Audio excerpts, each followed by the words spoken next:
الحمد لله نحمده ونستعينه ونستغفره ونؤمن به ونتوكل عليه ونعوذ بالله من شرور أنفسنا ومن سيئات أعمالنا من يهده الله فلا مضل له ومن يضلله فلا هادي له ونشهد أن لا إله إلا الله وحده لا شريك له ونشهد أن سيدنا ونبينا ومولانا محمدا عبده ورسوله صلى الله عليه وعلى آله وأصحابه وبارك وسلم تسليما كثيرا كثيرا أما بعد فأعوذ بالله من الشيطان الرجيم بسم الله الرحمن الرحيم يوم لا ينفع مال ولا بنون إلا من أتى الله بقلب سليم وقال تبارك وتعالى فاعلم أنه لا إله إلا الله واستغفر لذنبك وللمؤمنين والمؤمنات صدق الله العظيم. برادران اسلام اور میرے عزیز ساتھیوں اور بزرگوں، یہ میرے لیے بڑی خوشی اور سعادت کا موقع ہے کہ آج کا یہ ایک روزہ اجتماع جس میں ہمارے اکابرین آپ حضرات سے مخاطب فرمائیں گے. یہ وہ اکابرین ہیں جنہوں نے اپنی زندگیاں اہل اللہ کی صحبت میں گزاری. خاص کر رئیس العارفین حضرت شاہ عبدالقیوم جاوید صاحب رحمۃ اللہ علیہ، اللہ تعالیٰ نے آپ سے بہت کام لیا اور خاص کر یہ علاقہ اور اس کے اطراف و اکناف کے علاقے حضرت رحمۃ اللہ علیہ نے بڑی محنتیں کی اور سلسلے کی تعلیمات کو سہل انداز میں، آسان انداز میں پیش کرنے کی پوری کوشش فرمائی. اسی کا نتیجہ ہے کہ حضرت رحمۃ اللہ علیہ کے سینکڑوں معتقدین اور آپ کے عقیدت مند حضرات یہاں موجود ہیں، اور حضرت رحمۃ اللہ علیہ نے بہت سے حضرات کو اجازت اور خلافت سے بھی سرفراز فرمایا ہے. یہ آج کا جو اجتماع ہے یہ سلسلے کی تعلیمات پر مشتمل ہے. ماشاءاللہ ہمارے مولانا عبدالقوی جاوید صاحب نے بڑے اچھے انداز میں سلسلے کی وضاحت کرتے ہوئے اور سلسلے کی خصوصیات پر انہوں نے اچھی روشنی ڈالی، اور ظاہر ہے یہ ان کی والد کی تربیت کا نتیجہ ہے. حضرت شاہ عبدالغنی صاحب رحمۃ اللہ علیہ یہ حضرت شاہ عبدالقیوم جاوید صاحب رحمۃ اللہ علیہ کے خلیفہ تھے. اللہ تعالیٰ نے ان سے بھی بڑا کام لیا اس علاقے میں. خاموش انداز میں لوگوں پر محنت کرتے، لوگوں کے قلوب کو اللہ کی طرف متوجہ فرماتے اور ان کے دل میں اللہ کی محبت کو بٹھاتے. بہت ہی خاموش انداز میں حضرت شاہ عبدالغنی صاحب رحمۃ اللہ علیہ نے بہت بڑا کام کیا ہے اور ایک بہت بڑا علاقہ آپ سے فیض یاب ہوتا رہا. ماشاءاللہ حضرت رحمۃ اللہ علیہ نے اپنے سعادت مند فرزندوں کو یہاں چھوڑا ہے، وہ اس علاقے میں کام کر رہے ہیں. ایک تو مولانا عبدالقوی جاوید صاحب ہیں اور دوسرے حافظ عبدالقدوس صاحب ہیں. ماشاءاللہ دین پسند ہیں اور دین کی خدمت میں لگے ہوئے ہیں اور سلسلے کی تعلیمات بھی مستحضر ہیں. اللہ تعالیٰ ان کو خوب پھلنے اور پھولنے کے وسائل عطا فرمائے اور ان کی عمر میں خوب برکت عطا فرمائے اور دونوں جہاں کی سعادتیں اللہ تبارک و تعالیٰ مقدر فرمائے. میرے عزیز دوستو بزرگوں، یہ چونکہ ایک اصلاحی اور تربیتی اجتماع ہے سلسلہ قادریہ کا، اور اس میں سلسلے کی تعلیمات ہی پیش کرنا زیادہ بہتر ہوتا ہے۔ اور سلسلے کی تعلیمات ایسی ہیں کہ جو بھی آدمی نیا ہوتا ہے وہ ایک مرتبہ وہ تعلیمات اگر سنیں گا تو سمجھ نہیں سکتا، بڑی ادق تعلیمات ہیں۔ اور اللہ تبارک و تعالیٰ نے حضرت عبدالقیوم جاوید صاحب رحمۃ اللہ علیہ کو یہ ملکہ عطا فرمایا تھا کہ جو مشکل سے مشکل اصطلاحات ہوتے تھے تو ان کو آسان لفظوں میں حضرت رحمۃ اللہ علیہ بیان فرمایا کرتے تھے۔ اللہ نے یہ ملکہ آپ کو عطا فرمایا تھا۔ حضرت رحمۃ اللہ علیہ سے مجھے استفادے کا موقع تو نہیں ملا، وہ میرا بچپن کا زمانہ تھا، کچھ بڑے ہو گئے تو ہم دارالعلوم حیدرآباد میں پڑھا کرتے تھے، تو حضرت رحمۃ اللہ علیہ سے زیادہ ملاقات تو نہیں ہو سکی، لیکن میرے والد ماجد حضرت مولانا شاہ عبدالجواد صاحب مظاہری رحمۃ اللہ علیہ فرمایا کرتے تھے۔ میں نے ایک مرتبہ میرے والد ماجد سے پوچھا تھا کہ سلسلے کی تعلیمات سے میں کس سے حاصل کروں، کس سے فائدہ اٹھاؤں، تو میرے والد ماجد علیہ الرحمہ نے مجھ سے فرمایا کہ دیکھو ہمارے اس علاقے میں ایک ایسی شخصیت ہے حضرت شاہ عبدالقیوم جاوید صاحب رحمۃ اللہ علیہ، اللہ نے ان کو خوب بولنے کا ملکہ بھی عطا فرمایا تھا، قال بھی ان کے پاس تھا، حال بھی ان کے پاس تھا، بڑی خصوصیات اللہ نے ان کو عطا فرمائی تھی۔ تو میرے والد ماجد نے مجھ سے فرمایا دیکھو ان سے استفادہ کرو۔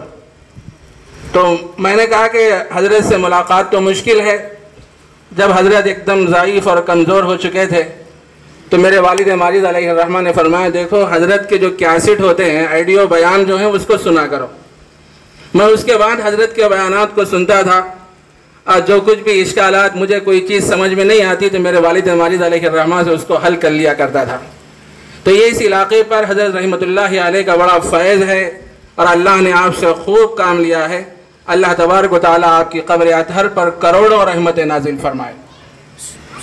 میرے عزیز دوستوں بزرگوں، پورے اطمینان اور سکون کے ساتھ آپ حضرات تشریف رکھیں۔ ماشاءاللہ دہرانے کا بھی نظم ہے اور آئے ہیں استفادے کے لیے، تو اکابر حضرات سے بھی ہمیں استفادہ کرنا ہے، پورے دل جمعی کے ساتھ، پوری ایک سوئی کے ساتھ ہم لوگ بیٹھے رہیں۔ میرے دادا جان حضرت شاہ حنیف صاحب قبلہ رحمۃ اللہ علیہ فرمایا کرتے تھے کہ دینی مجلسوں میں بیٹھو تو پورے اطمینان کے ساتھ، پورے سکون اور دل جمعی کے ساتھ بیٹھا کرو۔ اس کی مثال دیتے ہوئے فرمایا کرتے تھے دیکھو ایک نل ہے، نل کے نیچے اگر آپ گھڑا رکھیں، گھڑے کو الٹا رکھیں، رکھنے کے بعد نل کھولیں گے تو کیا گھڑا بھرے گا؟ گھڑا تو نہیں بھرے گا، پانی ضائع ہو جائے گا۔ اگر آپ اس گھڑے کو سیدھا رکھیں گے تو وہ گھڑا کیا ہو جائے گا؟ بھر جائے گا۔ اسی طرح میرے عزیز دوستو بزرگوں، دینی مجلسوں میں تو ہم لوگ آ کے بیٹھتے ہیں، لیکن ہمارا دماغ کسی اور طرف رہتا ہے تو بات اندر نہیں اترتی اور صحیح معنی میں فائدہ نہیں ہوتا۔ ایک واقعے سے میں آپ کو سمجھا دوں۔ حضرت عیسیٰ علیہ السلام کا زمانہ ہے، آپ ایک قبرستان سے گزر رہے تھے، آپ کے ساتھ کچھ لوگ بھی موجود تھے، تو حضرت عیسیٰ علیہ السلام جاتے ہوئے ایک کھوپڑی کو دیکھے قبرستان میں، اس کو اٹھا کے اس کے کان کے سوراخ میں ایک چیز ڈالنا چاہے تو وہ چیز اندر نہیں گئی، تو آپ اٹھا کے اس کو پھینک دیے۔ بھی ذرا آگے چلے تو اور ایک کھوپڑی نظر آئی، تو حضرت عیسیٰ علیہ السلام اس کھوپڑی کو اٹھائے اور اس کے کان کے سوراخ میں ایک چیز ڈالے تو وہ ایک کان سے تو اندر چلی گئی، دوسری کان سے باہر نکل گئی۔ آپ بھی اس کو اٹھا کے پھینک دیے، اور ذرا آگے چلے تو اور ایک کھوپڑی ملی، تو حضرت اس کو اٹھانے کے بعد کان کے سوراخ میں ایک چیز ڈالے تو وہ چیز اندر کی اندر رہ گئی، باہر نہیں نکلی۔ تو حضرت اس کھوپڑی کو بڑی عقیدت سے بازو میں رکھ دیے۔ لوگوں کو بڑا تعجب ہوا کہ پہلی کھوپڑی اٹھائے پھینک دیے، دوسری کھوپڑی اٹھائے پھینک دیے، اور تیسری کھوپڑی کو اٹھائے اور اس کے کان کے سوراخ میں ایک چیز ڈالے تو وہ اندر رہ گئی، تو اس کو بازو میں رکھ دیے۔ ہمت کر کے لوگوں نے پوچھا تو حضرت عیسیٰ علیہ السلام نے فرمایا کہ دیکھو بھائی، جو پہلی کھوپڑی جو مجھے ملی تھی وہ اصل میں کافر اور مشرک کی کھوپڑی تھی۔ حضرات انبیاء کرام علیہ السلام اس کے پاس آتے اور اس کو سمجھاتے کہ دیکھو یہ دنیا مختصر ہے، چند روزہ ہے، عارضی زندگی ہے، ختم ہو جانے والی زندگی ہے، اللہ کو مانو، اللہ کی وحدانیت کا اقرار کرو اور اپنی جبین نیاز کو اللہ کے سامنے جھکاؤ۔ تو وہ مشرک اور کافر حضرات انبیاء کرام علیہ السلام کی باتوں کو نہیں سنتا تھا، تو اصل میں وہ کافر اور مشرک کی کھوپڑی تھی، میں نے اس کو اٹھا کے پھینک دیا۔ تو لوگوں نے پوچھا کہ دوسری کھوپڑی کس کی تھی؟ تو حضرت عیسیٰ علیہ السلام نے فرمایا کہ دوسری کھوپڑی وہ مسلمان کی تھی۔ وہ دینی مجلسوں میں تو بیٹھتا تھا، آتا تھا بڑے اہتمام کے ساتھ، لیکن واحد غائب جمع حاضر، معلوم ہے نا؟ واحد غائب بول تو دل کدھر کی جائے، جمع حاضر بول تو پورا جسم حاضر ہے، دل کدھر کی جائے۔ تو دینی مجلسوں میں تو آ کے بیٹھتا تھا، لیکن ایک کان سے سنتا دوسرے کان سے نکال لیتا۔ میں بھی اس کو اٹھا کے پھینک دیا۔ تو لوگوں نے پوچھا کہ تیسری کھوپڑی کس کی تھی؟ تو حضرت نے فرمایا کہ تیسری کھوپڑی کامل مسلمان کی تھی، وہ جو کچھ سنتا تھا اس پہ عمل بھی کرتا تھا، اس وجہ سے میں نے اس کو اٹھا کے محفوظ رکھ دیا۔ میرے بھائی، ایسی مجالس بار بار نہیں ملتی۔ یہ سلسلے کی تعلیمات پر مشتمل یہ ایک روزہ اصلاحی اجتماع ہے، تو پورے اہتمام کے ساتھ، پوری دل جمعی کے ساتھ، پورے سکون کے ساتھ ہم بیٹھے رہیں اور اکابر حضرات سے ہم استفادہ کرتے رہیں۔ اس موقع پر دو چار باتیں میں عرض کرتے ہوئے اپنی بات کو ختم کرتا ہوں۔ پہلی بات تو یہ ہے کہ میرے عزیز دوستو، بزرگوں، قرآن مجید میں اللہ تبارک و تعالیٰ نے ارشاد فرمایا، یوم لا ينفع مال ولا بنون الا من اتى الله بقلب سلیم، کہ قیامت کے دن نہ مال کام آئے گا نہ بچے کام آئیں گے۔ پھر کیا چیز کام آئے گی؟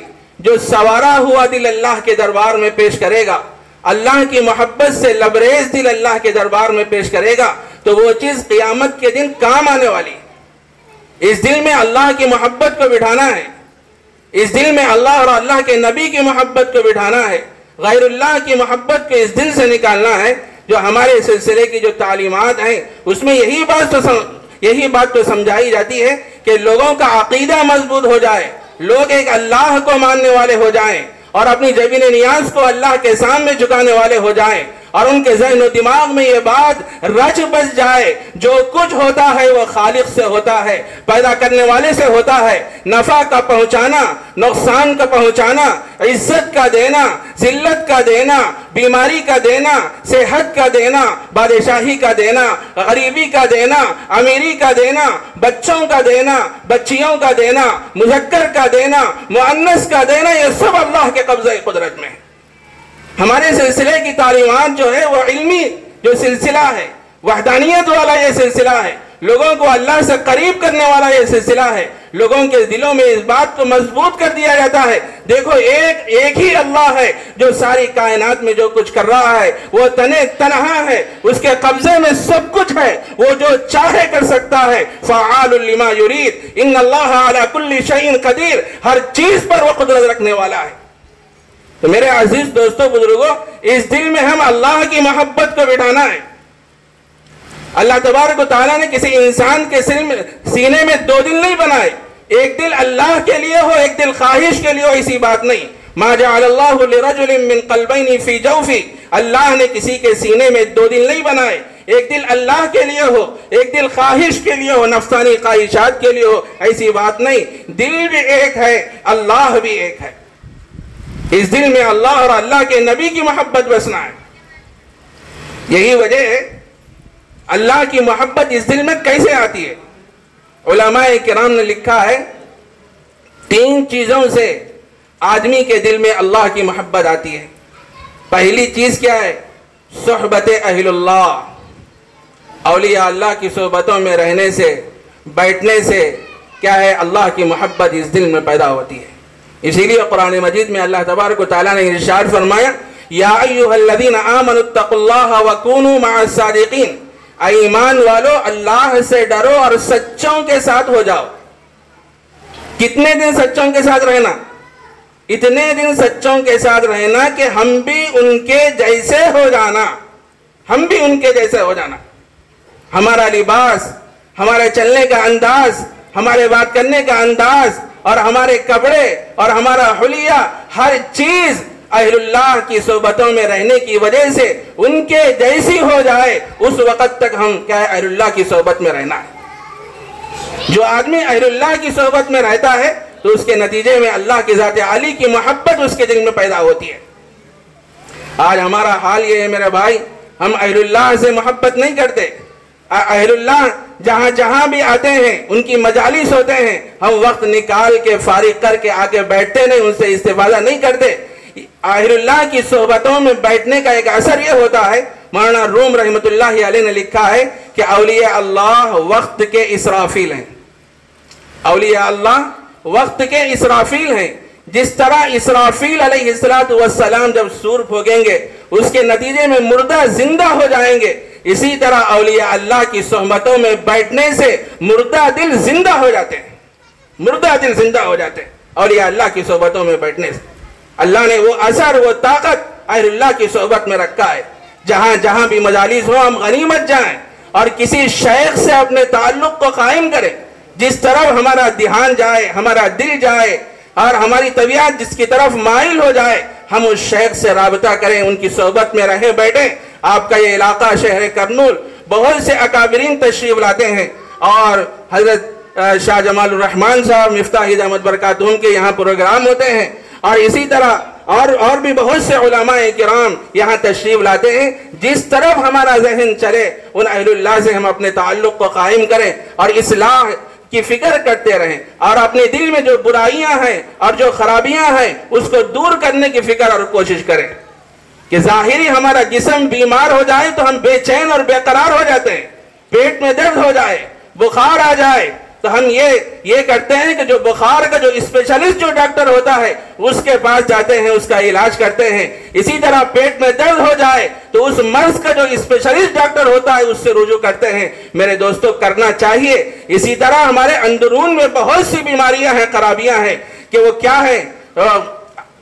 حب جاہ ہے اور حب مال ہے، تکبر ہے، غیبت ہے، بہتان ہے، حسد ہے، اور بہت سی بیماریاں ہمارے دل کے اندر ہیں، اور سالوں سال سے ہم لیے پھر رہے ہیں، ہم اس کو دور کرنے کی فکر اور کوشش نہیں کرتے۔ سب سے بڑی جو بیماری ہمارے اندر ہے روحانی، وہ یہ ہے کہ تکبر۔ ہر آدمی اپنے آپ کو بڑا سمجھ رہا، چھوٹا ماننے کو تیار ہے ہی نہیں۔ اسی کے نتیجے میں جو خاندان میں جھگڑے، معاشرے میں جو جھگڑے پیدا ہو رہے ہیں، اسی تکبر کا نتیجہ ہے۔ کتنے لوگ ہیں جو اپنے بھائی سے دور ہیں، کتنے لوگ ہیں جو اپنی بہن سے دور ہیں، اور کتنے لوگ ہیں جو اپنے خاندانوں سے دور ہو گئے ہیں۔ سالوں سال گزر گئے، کبھی ہم ان کے گھر کو نہیں جاتے اور وہ ہمارے گھر کو نہیں آتے، سامنے سے گزرتے ہیں تو ہم سلام تک نہیں کرتے۔ میرے بھائی آج ہمارا یہ حال ہے، یہ تکبر کا نتیجہ ہے، جس کے نتیجے میں معاشرے میں ایسی برائیاں جنم لے رہی ہیں، ہم اس کا اندازہ نہیں کر سکتے۔ تو یہ روحانی بیماری ہے۔ ہم سب سے پہلے اپنے دل سے تکبر کو نکالیں، اپنے آپ کو چھوٹا سمجھیں۔ ارے انسان ہے کیا؟ اللہ نے اس کو مٹی سے پیدا کیا ہے، مٹی کے اندر عاجزی ہے، تذلل ہے۔ جب اللہ نے ہم کو مٹی سے پیدا کیا ہے تو ہمارے اندر بھی عاجزی آنا، اب ہمارے اندر بھی جھکاؤ آنا۔ حدیث میں فرمایا گیا، نبی اکرم صلی اللہ علیہ وسلم نے ارشاد فرمایا، من تواضع للہ رفعہ اللہ، جو اللہ کے لیے عاجزی اختیار کرتا ہے اللہ تبارک و تعالیٰ اس کے رتبے کو بہت اونچا کرتے ہیں، بلند کرتے ہیں۔ اللہ کے نبی علیہ السلام نے حضرات صحابہ کے ذہن اور مزاج کو ایسے بنایا تھا کہ وہ بہت کچھ تھے لیکن اپنے آپ کو معمولی سمجھتے تھے، اپنے آپ کو حقیر اور فقیر سمجھا کرتے تھے، لیکن اللہ نے ان کو بہت اونچا مقام عطا فرمایا۔ حدیث کی کتابوں میں ایک واقعہ لکھا ہے کہ حضرت ابو ذر غفاری رضی اللہ تعالیٰ عنہ، یہ بہت بڑے صحابی ہیں، ایک مرتبہ مجلس میں اللہ کے نبی علیہ السلام موجود ہیں، حضرت جبرائیل علیہ السلام تشریف لائے اور کسی مسئلے پر بات چیت ہو رہی تھی۔ ایک دم سے حضرت ابو ذر غفاری رضی اللہ تعالیٰ عنہ مجلس میں تشریف لائے تو حضرت جبرائیل علیہ السلام نے فرمایا اللہ کے نبی علیہ السلام سے، اے اللہ کے نبی اس وقت جو آ رہے ہیں کیا یہ ابو ذر غفاری رضی اللہ تعالیٰ عنہ ہے؟ اللہ کے نبی کو بڑا تعجب ہوا، جبرائیل تو آسمانی مخلوق ہیں، یہ زمین والوں کو کیسے پہچانے؟ تعجب سے اللہ کے نبی علیہ السلام نے دریافت کیا، پوچھا کہ جبرائیل تم نے ابو ذر غفاری کو کیسے پہچانا؟ اس موقع پر حضرت جبرائیل علیہ السلام نے فرمایا اللہ کے نبی ابو ذر غفاری کی مدینے میں جتنی شہرت ہے اس سے ابو ذر غفاری کی مدینے میں جتنی شہرت ہے اس سے کہیں زیادہ وہ آسمانی مخلوق میں مشہور و معروف ہے۔ اللہ کے نبی کو بڑا تعجب، آخر وہ خصوصیات کیا ہیں ابو ذر غفاری رضی اللہ تعالیٰ عنہ کی؟ بماذا نال هذه الفضیلہ، ابو ذر غفاری کو یہ رتبہ، یہ مقام کیسے حاصل ہوا؟ تو اس موقع پر حضرت جبرائیل علیہ السلام نے فرمایا دو عملوں کی وجہ سے اللہ نے ابو ذر غفاری کے مقام کو اتنا اونچا کیا کہ مدینے سے زیادہ وہ آسمانی مخلوق میں مشہور و معروف ہیں۔ وہ دو عمل کیا ہے میرے بھائی؟ غور سے سنیے۔ پہلا عمل یہ ہے کہ ابو ذر غفاری رضی اللہ تعالیٰ عنہ اپنے آپ کو چھوٹا سمجھتے ہیں، معمولی سمجھتے ہیں، اور دوسرا عمل یہ ہے کہ سورہ قل هو اللہ احد کی یہ کثرت سے تلاوت کرتے ہیں۔ ان دو عملوں کی وجہ سے اللہ نے ابو ذر غفاری کے مقام کو اتنا اونچا کر دیا کہ مدینے سے زیادہ وہ آسمانی مخلوق میں مشہور و معروف ہے۔ اللہ کے نبی نے ایسا مزاج بنایا تھا حضرات صحابہ کا، وہ بہت کچھ تھے لیکن اپنے آپ کو معمولی سمجھتے تھے۔ ہمارے اندر بہت سی روحانی بیماریاں ہیں میرے بھائی، اس کو ہم نکالنے کی کوشش کریں، فکر کریں۔ جب ہم اہل اللہ کی صحبتوں میں رہیں گے، بیٹھیں گے، ان سے استفادہ کریں گے تو ایک ایک چیز ہمارے دل سے نکلتی جائے گی اور اللہ کی ذات عالی کی محبت اور تعلق ہمارے دل میں پیدا ہوگا۔ اس واسطے اہل اللہ کی صحبت کو ہم لازمی کر لیں۔ ویرانے بھی دیکھے ہیں، آبادی بھی دیکھی ہے، جو اجڑے تو پھر نہ بسے دل وہ نرالی بستی ہے۔ دل کا اجڑنا سہل سہی بسنا کھیل نہیں بھائی، دل کا اجڑنا سہل سہی بسنا کھیل نہیں بھائی، یہ بستی بسنا کھیل نہیں، یہ تو بستے بستے بستی ہے۔ اللہ کے ہمارے اس دل میں اللہ کی محبت آسانی سے پیدا نہیں ہوتی، وقت لگتا ہے، مدتیں لگتی ہیں، تب جا کر اللہ کے ذات عالی کی محبت اس دل میں پیدا ہوتی ہے۔ تو پہلی چیز جس سے آدمی کے دل میں اللہ کی محبت پیدا ہوتی ہے وہ ہے صحبت اہل اللہ، اولیاء اللہ کی صحبتوں میں رہنا، بیٹھنا، ان سے فائدہ اٹھانا۔ جس طرف ہمارا دل مائل ہو جائے اور وہ شیخ ایسا ہو کہ متبع شریعت ہو، سنت پر عمل کرنے والا ہو، اور اللہ کے رسول کے احکامات پر عمل کرنے والا ہو اور متبع شریعت ہو، تو ایسے شیخ کا ہم اتباع کریں اور ان کی خدمت میں جائیں اور ان سے فائدہ اٹھائیں۔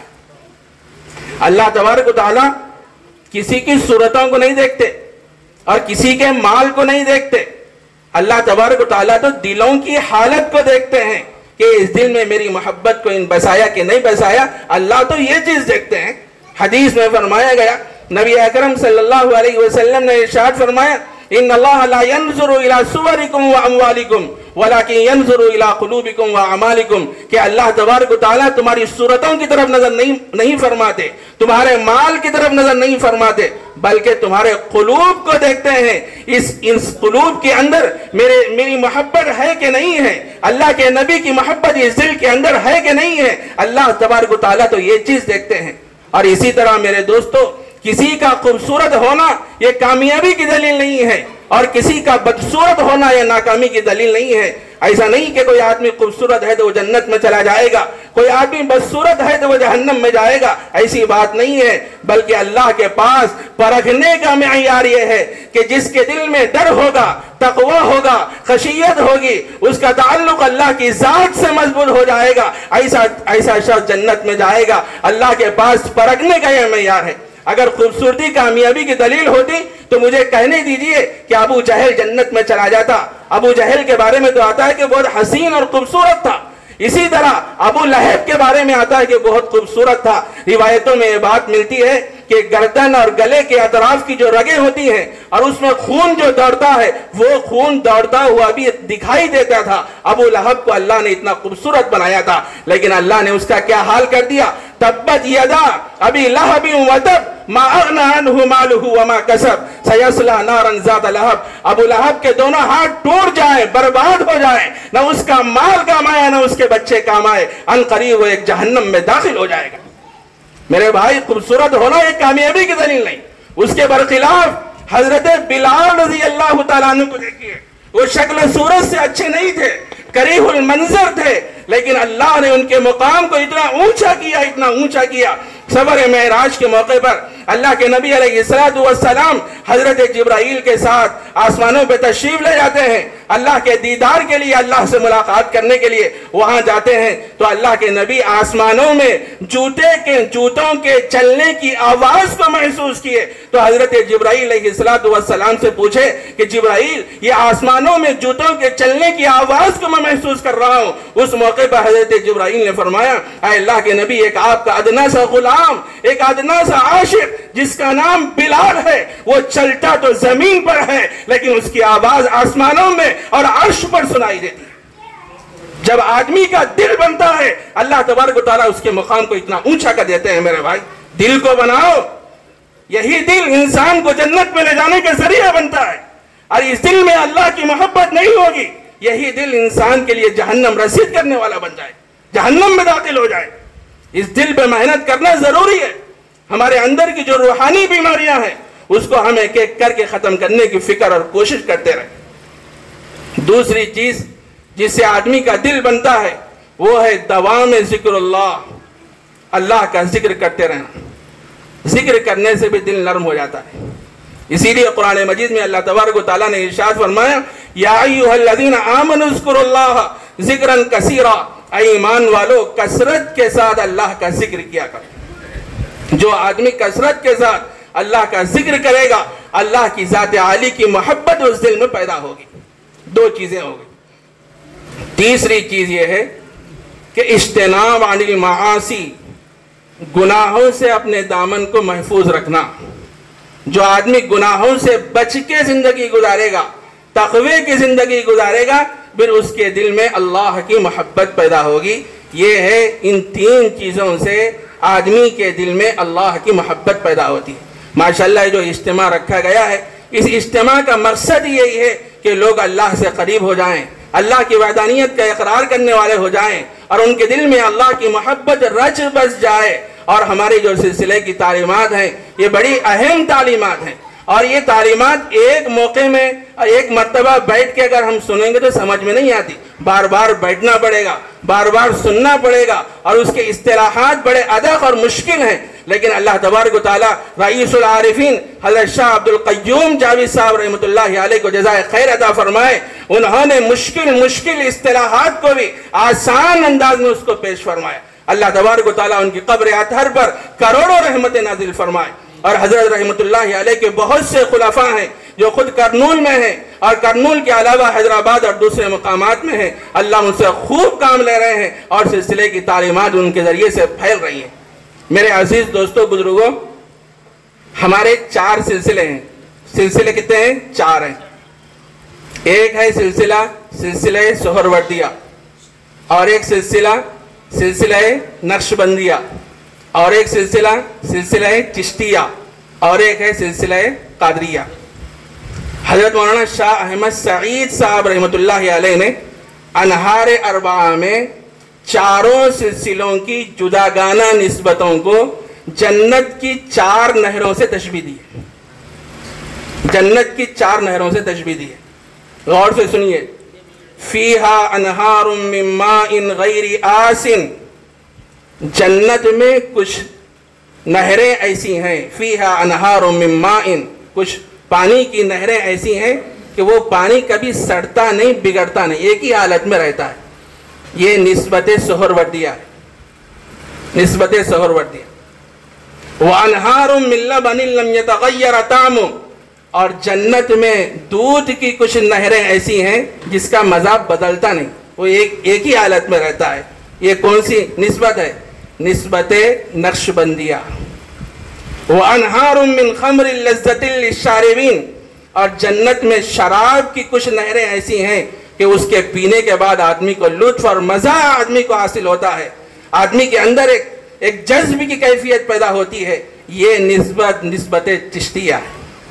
اس کے بعد فرمایا وَأَنْهَارٌ مِّنْ عَسَلٍ مُصَفَّى، جنت میں کچھ نہریں شراب کی ہیں، خالص شراب کی ہیں۔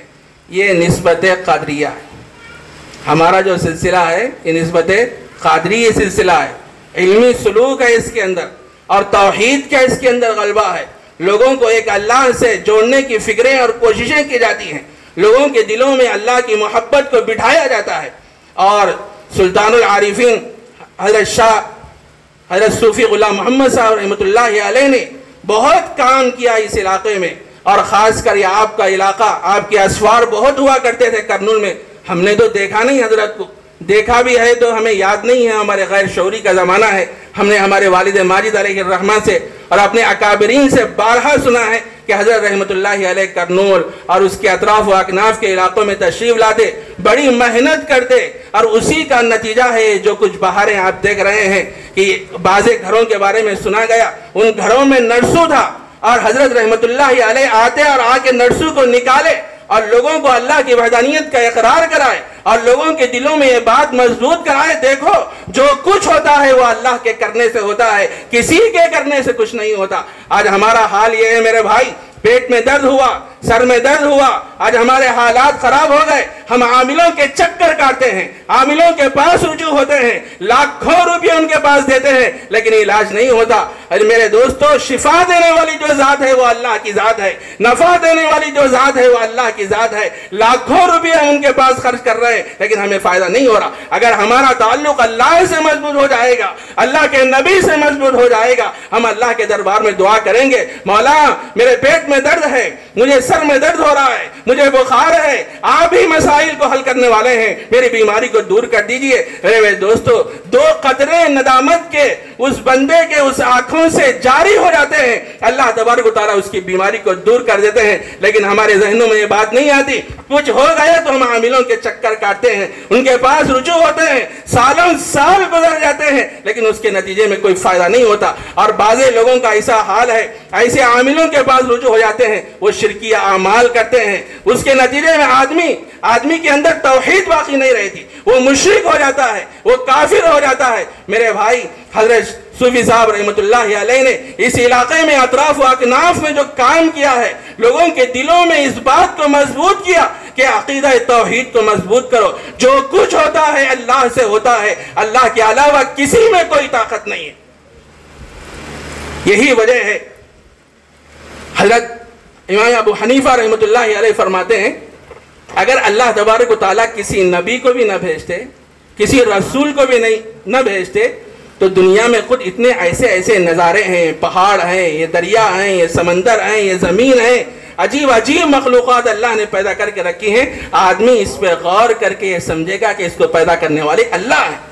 کسی نبی کو بھی نہ بھیجتے تو یہ جو دیکھنے والے جو نظائر ہیں، پہاڑ، سمندر، دریا، ان کو دیکھ کے آدمی محسوس کر سکتا ہے کہ اللہ اس کے پیدا کرنے والے ہیں، اللہ ہی خالق ہیں، یہ ساری چیزیں مخلوق ہیں.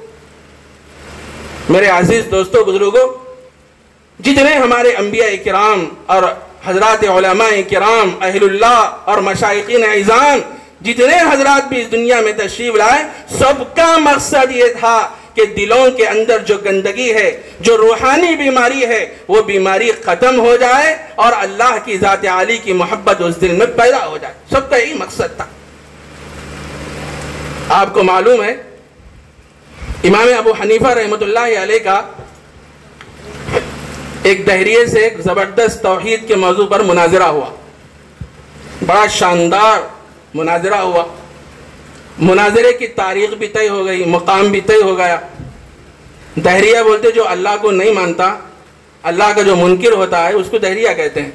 امام ابو حنیفہ رحمۃ اللہ علیہ اس سے مناظرہ فرمائے، تاریخ وغیرہ طے ہو گئی. طے ہونے کے بعد سارے لوگ جمع ہو گئے. امام ابو حنیفہ رحمۃ اللہ علیہ کو آنے میں کچھ تاخیر ہوئی. سارے لوگ جمع ہیں، پریشان ہیں کہ حضرت تشریف نہیں لائے. بہت دیر کے بعد حضرت امام ابو حنیفہ رحمۃ اللہ علیہ تشریف لائے تو دہریہ بولنے لگا کہ آپ کو معلوم ہے کہ مناظرے کا وقت طے ہوا، تاریخ بھی طے ہو گئی، لیکن آپ تاخیر سے تشریف لائے، آخر وجہ کیا ہے؟ تو امام ابو حنیفہ رحمۃ اللہ علیہ نے فرمایا، اصل میں بات یہ ہے کہ میں جس علاقے سے آتا ہوں اس علاقے میں ایک دریا پڑتی ہے اور اس دریا کو پار کر کے آنا بڑا مشکل ہے. میں وہ دریا کے پاس کھڑا ہوا تھا، ایک دم سے میں کیا دیکھتا ہوں کہ اطراف میں درخت تھے، وہ درخت کٹ گئے، خود بخود کٹ گئے اور اس کے چکلے بن گئے. بننے کے بعد کشتی تیار ہو گئی اور کشتی میں کوئی چلانے والا بھی نہیں تھا. میں کشتی میں بیٹھ گیا اور بیٹھ کے یہاں آ گیا، اس واسطے تاخیر ہو گئی. اتنا سننا تھا.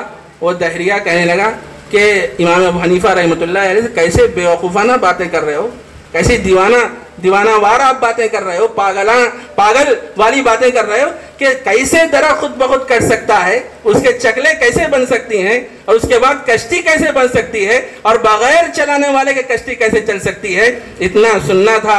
امام ابو حنیفہ رحمۃ اللہ علیہ نے فرمایا اچھا درخت کسی کے کاٹے بغیر نہیں کٹ سکتا، چکلے کسی کے تراشے بغیر نہیں ترش سکتے، اور کشتی کسی چلانے والے کے بغیر نہیں چل سکتی۔ یہ دنیا کا اتنا بڑا نظام کسی کے چلائے بغیر کیسے چل رہا ہے؟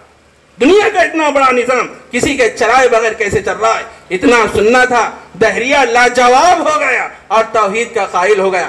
اس کے بعد اس نے ایک سوال امام ابو حنیفہ رحمۃ اللہ علیہ سے کیا، ذرا یہ بتاؤ کہ اللہ سے پہلے کون تھا، ذرا یہ بتاؤ۔ بڑا عالی دماغ اللہ نے امام ابو حنیفہ رحمۃ اللہ علیہ کو عطا فرمایا تھا۔ وہ بولے کہ گنتی شروع کر، گنتی کر۔ ان بولا 1 2 3 4 5 اس طرح گننے لگا۔ تو امام ابو حنیفہ رحمۃ اللہ علیہ نے ایسا نہیں، الٹی گنتی کر۔ 10 سے پہلے کیا ہے؟ 9 سے پہلے 8 سے پہلے 7 سے پہلے 6 سے پہلے 5 سے پہلے 4 اور 4 سے پہلے 3 سے پہلے 2 سے پہلے 1 سے پہلے کیا ہے؟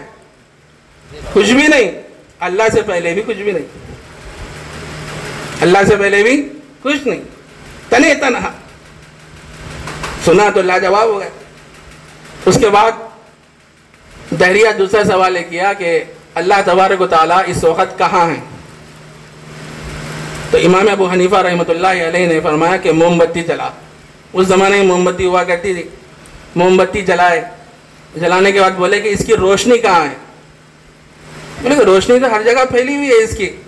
تو امام صاحب نے فرمایا کہ اللہ بھی ہر جگہ موجود ہے، ہر جگہ اللہ موجود ہے۔ یہ بھی سنا تو دنگ ہو گیا، لاجواب ہو گیا۔ تیسرا سوال یہ کیا، اس وقت اللہ کیا کر رہا؟ دہریہ پوچھا کہ اللہ اس وقت کیا کر رہا؟ امام صاحب رحمۃ اللہ علیہ اسٹیج سے ذرا نیچے تھے، ان اسٹیج کے اوپر تھا۔ بڑا عالی دماغ اللہ نے عطا فرمایا تھا۔ تو اس سے بولے کہ تو ذرا نیچے اتر۔ ان سیڑھیوں سے نیچے اتر رہا تھا۔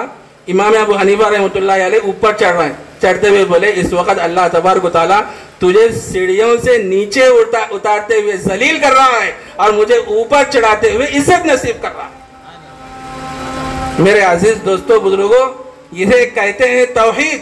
آدمی کے دل میں اتنا عقیدہ، یہ عقیدہ مضبوط ہو جانا کہ کائنات کا جو سارا نظام ہے، یہ سارے نظام کو چلانے والے اللہ ہی۔ تو یار وقت بھی ہو گیا ہے۔ اللہ جو باتیں اس موقع سے سامنے آئی ہیں، اللہ مجھے بھی عمل کی توفیق عطا فرمائے، آپ حضرات کو بھی۔ وآخر دعوانا الحمدللہ رب العالمین۔